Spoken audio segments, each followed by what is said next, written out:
Hello dear student of class 8.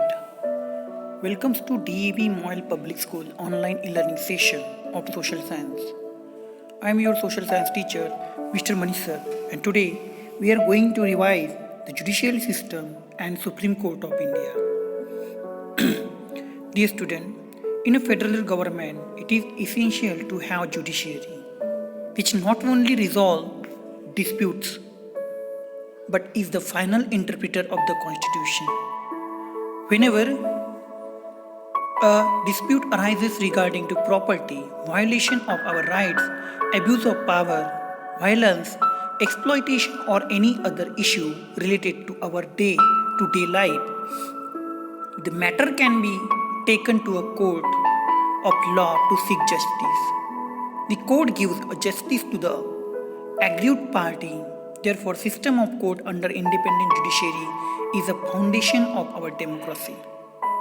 So, dear student, dispute resolution, it is the role of the judiciary in our country.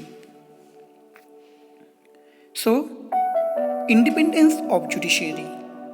Justice is possible only if the judiciary is independent, impartial, and unbiased. The judiciary not only protects the rights of the citizen but also resolves various disputes arising out of civil cases, criminal cases, and constitutional matter without any pressure from the executive or legislature. Our constitution has various provisions which make our judiciary independent and keeps it free from influence of the legislature and the executive. So dear student, that is why our judiciary is independent judiciary in our country.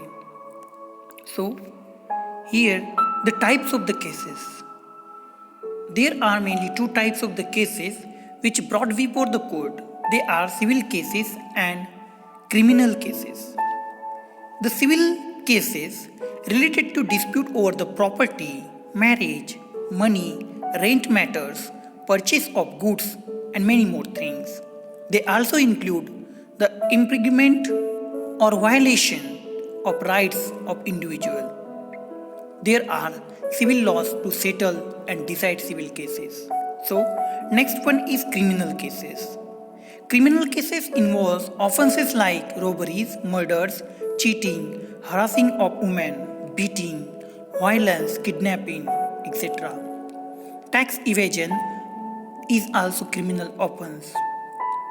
So, these are the two types of the cases. And FIR. FIR means First Information Report.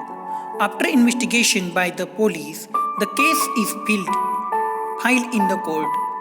In case the crime is proved, the accused can be either sent to jail or fine, or in some cases both fine and jail. So this is First Information Report.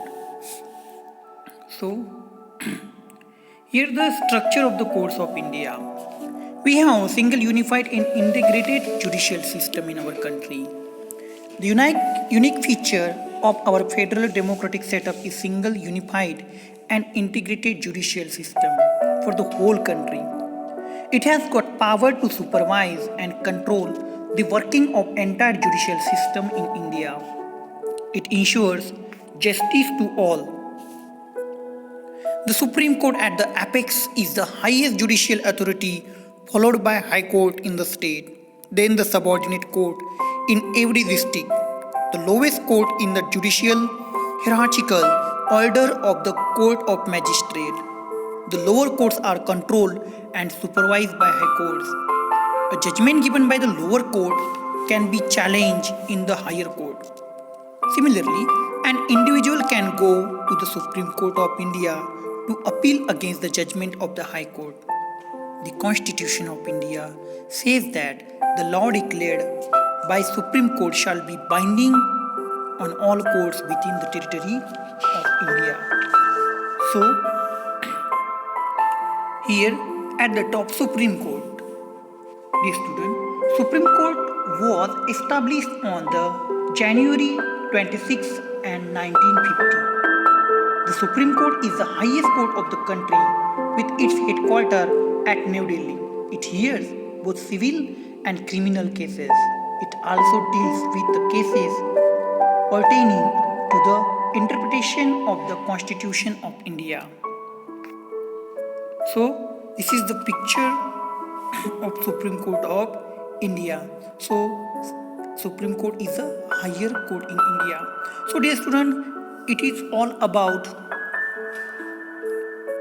the judicial system and Supreme Court of India. In next period, we will take a more information about Supreme Court composition, qualification, and judge tenure, salary and allowances, and powers of the judicial system, powers of the Supreme Court. So dear student, thank you for watching this online video. So here the assignment questions on today's topic. So you should write these questions answer in your notebook properly. So dear student, thank you for watching this online video. Have a nice day ahead. Thank you.